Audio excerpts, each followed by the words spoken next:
انه لتوصل لإشي كبير بحياتك وبدك تعمل شيء كتير مميز، لازم تكون ذكي كتير كتير كتير، او مخك بيحفظ كتير، او بتحسب بطريقة سريعة. وهذا الكلام بعيد بعيد بعيد كتير البعد عن الواقع، لانه ممكن تكون انت اذكى واسرع انسان بالحسبة واكثر انسان بتذكر إشي، ولكنك ما بتعمل اي خطوة عملية على الارض لتوصل للشيء اللي بدك اياه. النجاح شباب مش انك تحفظ اكثر او تحسب اسرع او انه يكون عقلك خارق. اكيد في هذا الاشي ممكن يساعدك كتير، ولكن عشان توصل وتنجح باي شيء بحياتك لازم تكرر وتمارس هذا الاشي لساعات وساعات وساعات وساعات. السلام عليكم ورحمة الله تعالى وبركاته. إن شاء الله تكونوا بألف خير متابعيني الكرام. صلوا على رسول الله عليه أفضل الصلاة وأزكى السلام. اليوم جيتكم بوصفة جديدة، فيديو جديد، وصفة البيتزا بالتونة والفرماج. إن شاء الله ينال إعجابكم. قبل ما نبدأ معكم الوصفة ما تنساوش تشتركوا في القناة وتفعلوا الجرس، وأيضا تخلوا لي آرائكم وتعليقاتكم على الفيديو. يعني قبل كنت حطيت صورة على الفيسبوك كامل طلبوا مني الوصفة. هذه هي الوصفة اللي تاع نهار اليوم، نفس الوصفة نفس المقادير، فقط كما نقولوا التزيين مختلف.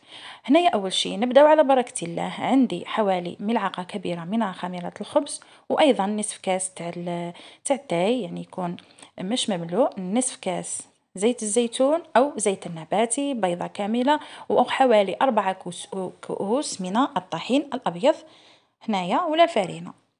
راح نضيف مع الطحين الأبيض ربع ملعقة من الملح. راح نخلطها كامل، راح ندخلها في هذاك الطحين قبل ما نضيف خميرة الخبز نتاعي. بعدها نضيف خميرة الخبز كما شفتوا معايا، ما خلطتهاش يعني مع الحليب ولا الماء، حطيتها ديريكت. هنا راح نضيف نصف كاس تاعي تاع الزيت او ملعقتين كبار من الزيت النباتي او زيت الزيتون. راح تدخلي مليح هذاك الزيت والخميره الملح كامل، ونضيف البيضه نتاعي اللي تكون دافيه حراره الغرفه. راح نخلطها مليح. بعدها نضيف حوالي ملعقتين كبار من الخل الابيض. الخل الابيض هو محسن، يساعد العجينه نتاعك يعني باش تكون اكثر هشاشه، وتساعد يعني الخميره تتفاعل اكثر. هنا راح نلم بالحليب كما شفتوا معايا، يعني استغنيت على السكر تماما. من الأحسن أنه نستغناو على السكريات. جا الفرينة هو يعني كما نقولوا من السكريات طحين. هنايا راح نحي هذه بعد ما عجنتها حوالي 10 دقائق، راح نخليها ترتاح. كما شفتوا معايا هنايا العجينة تتلاصق، لازمها تكون تتلاصق يعني بعدها باش تديري لها الزيت، يعني كيما شفتوا معايا تكون طريه وتكون تتلاصق لك. هنا باش تنجح لك هذه، باش تنجح لك العجينه تاعك يعني وتجيك هشيشه، تجيك طريه. هذا هو السر تاع البيتزا تاعنا، يعني تعجنيها مليح وتخليها طريه، ولازمها تكون تتلاصق يعني هكا باش تعرفي البيتزا نتاعك ان شاء الله تنجح لك وتجيك يعني بيتزا ما شاء الله. هذه هنايا راح نديرو بابي فيلم كما شفتوا معايا، خليها ترتاح ونروحوا للصوص تاعنا. في الصوص تاعنا هنايا عندي حبة بصلة كبيرة، يعني كنت قطعتها كما شفتوا معايا عشوائيا. راح نضيف ايضا طماطم مصبرة، حوالي ملعقة كبيرة من الطماطم المصبرة، وايضا فصوص تاع الثوم والطماطم يعني عادي قطعتها قطعتها كما شفتوا معايا ايضا عشوائيا. هنا بنتي الصغيرة خلطت لي المكونات كما شفتوا، عندي رشة فلفل أسود، عندي حوالي ملعقة صغيرة من الملح والكركم فقط. نضيف حوالي ملعقتين كبار من زيت الزيتون. يعني الوصفة هذه كما شفتوا معايا وصفة يعني ما فيهاش بزاف الزيوت، أيضا يعني من أفضل الإنسان يحافظ على الصحة نتاعو. اللي حابة تعوض الطحين الأبيض بالسميد تعوضه، يعني تستغني تماما على الطحين، خاصة كي تكون لك يعني فقط للدار يعني الأولاد. الإنسان أنه يستغنى على هذه الأمور يعني من أفضل لصحته. هنايا كما شفتوا معايا راح نقلي كامل المكونات، البصل الطماطم التوابل، نقليهم مع بعض. بعدها راح نضيف حوالي نصف كاس تاع الماء ونخليها تغلي. انا هنا قبل ما ضفت الماء قليتها مليح، يعني خليت هذيك البصله ذبالت لي مليح والطماطم ودخلوا المكونات مع بعض، باه ضفت الكاس تاع نصف كاس تاع الماء. راح نخليها تغلي قليلا فقط. تقدروا تضيفوا ورقه عرند ولا الزعيطره، يعني الاختيار اليكم، يعني زيدها بالنا. هنايا نروح بعد ما طابت الصوص نتاعي كما شفتوا معايا، هنا نروح نرحيها. في الروبو. اللي ما عندهاش روبو يعني تقدر تستعمل لاغاب عادي، ترحي البصله، ترحي الطماطم والثوم وكامل مع بعض ترحيهم، طيبهم عادي. يعني بعدها راح هو وحده راح تكون جاهزه بلا ما ترحيها. هنايا بعد ما نرحي انايا لاصوص نتاعي، طريقه سهله كما شفتوا معايا، ضفت فيها البصل يعني زاكيه، تجيك اصلا الكميه يعني تجيك كميه لا باس بها. هاد المكونات انا عندي هذا الصوص طماطم اللي كنت درته معاكم، هاد الصوص يعني تقدري تستعمليه وتخبيه، يعني انا هنا كنت زودت الكميه. ايضا الطونه والزيتون الاسود. هنا فرماج شيدار اللي كنت دائما نطيب به الوصفات نتاعي، يعني اللي ذوب هو نابولي، ديما نقول لكم فرماج نابولي.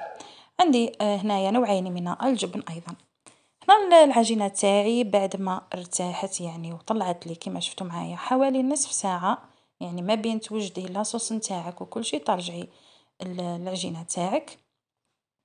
هنا راح نزيد نعجنها قليلا فقط. يعني العجينه هنايا كيف تعرفيها ناجحه، تعود تطبق في اليد تاعك فيها هذيك الفقاعات، تعرفي باللي العجينه تاعك خلاص راهي ناجحه.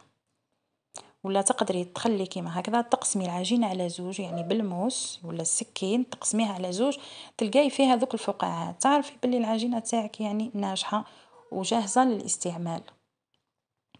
هنايا يعني ديريها بهذه الطريقه، يعني تقرصيها ديريها قريصات هكا صغار.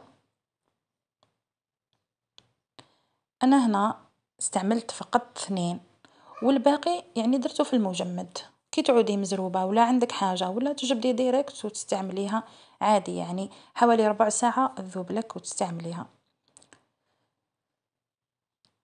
هادو خليهم خبيهم في المجمد ونستعمل هذو 2 كيما شفتوا معايا. هاد الفقاعه العجينه يعني ما شاء الله، نتمنى انكم تجربوها، راح تعجبكم اكيد الوصفه. نجيب هنايا هاد الصينيه خاصه بالفرن، يعني كل واحده تقدر دير ورق الكبريت عادي، تفتح فوقه تحطها ديريكت في الصينيه تاعها.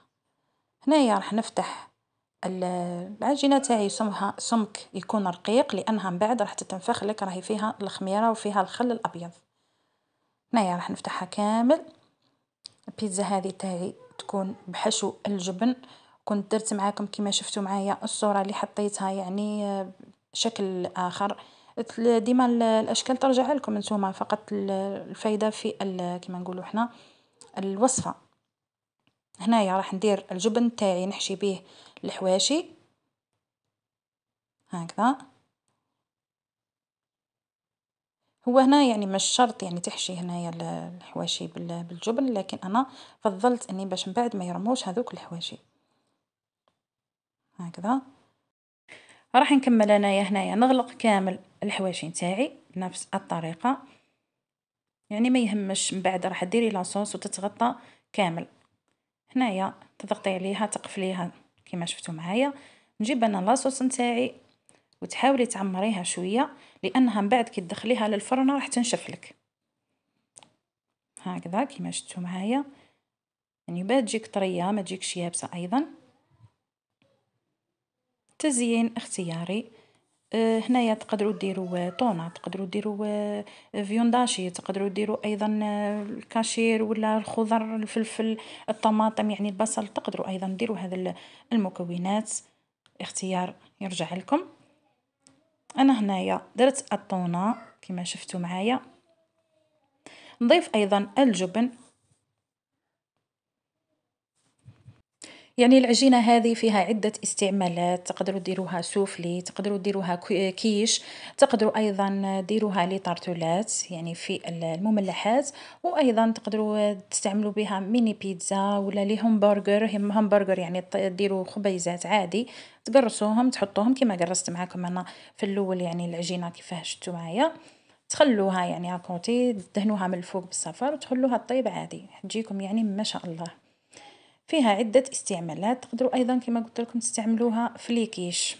أنا هنا حطيت الفرن تاعي يسخن من التحت فقط، يعني راح نحطها الطيب ونرجع لكم إن شاء الله. كما شفتوا معايا هذه هي البيتزا نتاعي، جات ما شاء الله، يعني البنه ما نحكي لكمش حتى تجربوها. تكتبوا لي رايكم وارائكم في التعليقات. كانت هذه هي وصفه نهار اليوم، ان شاء الله تنال اعجابكم.